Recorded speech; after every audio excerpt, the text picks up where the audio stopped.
Hey there everyone. So we're continuing with USD, and in this video we are going to take our USD asset, we're going to tidy it up, clean it up, and prepare it for layout and other departments to start working on it, including adding shaders. So we might do this in more than one section, but for this section we are going to more focus on a couple of basic things like how the structure is built, what are the options that we have, and slowly go through it, and then we'll move on to the shading bit.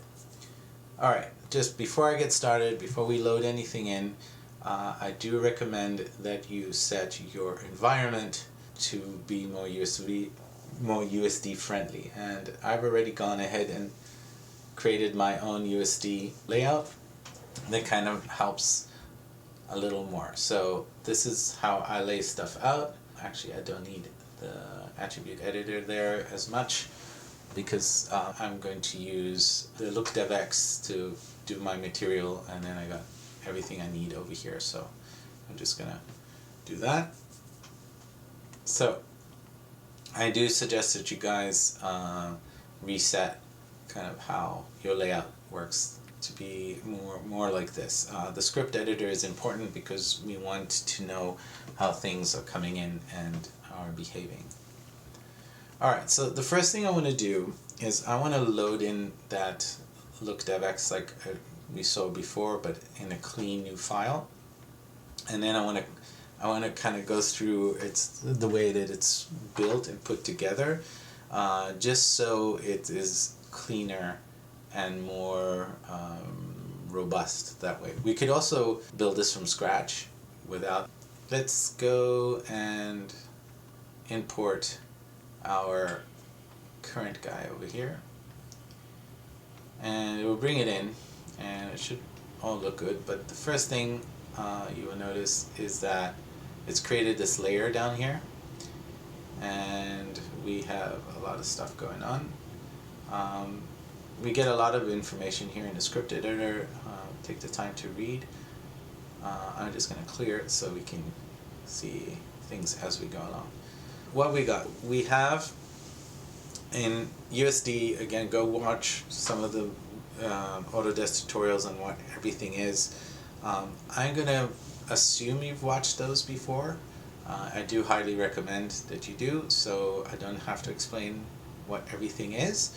But what I want to do is kind of get rid of these groups and put something else instead. So if we look at what you can create here, we've got something called a scope. And a scope is basically a group that doesn't have transform data on it compared to the Xform, which does. So I want to get rid of these guys because they have like these groups, because these are Xforms, and you can see the icons different.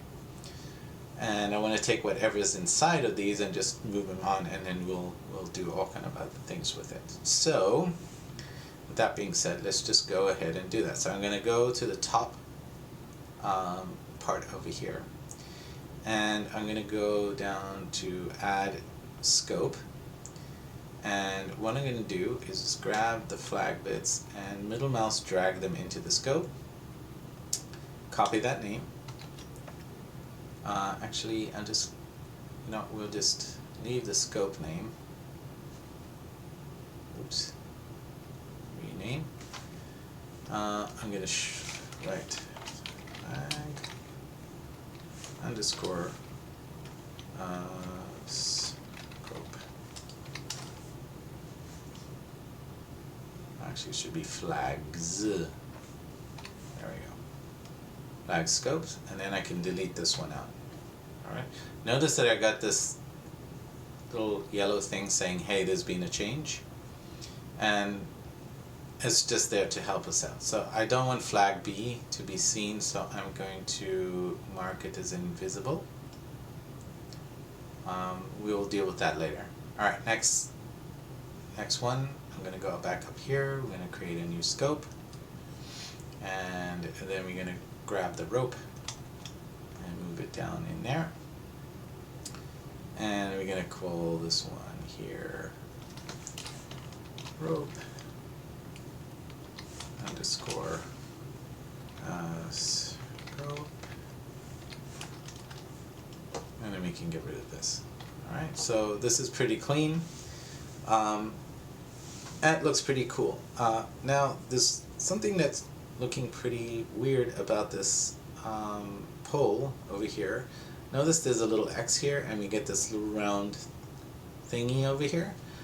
Remember, we wanted to have the option to create its own shader. Well, voila, now we have this data here.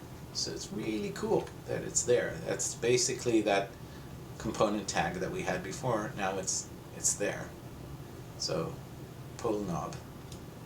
Cool. Alright, next thing. If I go to the rope and I look, I can see I got a low res and I have a high res. If I isolate, can't isolate select, but I can switch between the two. If I go up here, right, to the rope thingy here, you can see that I have a proxy and a render option, so I can switch between the two. I want to set these guys into the proxy and render option between us. So let's start off with the low. If you go to display, display here, I'm just going to tell it to be a proxy, and then for this one I'm going to tell it to be a render. So now if I go up here and turn off the proxy and turn off the render, I can get the higher res. So there you go. It took me a few good hours to figure that one out, believe it or not. All in all, this is all good to go.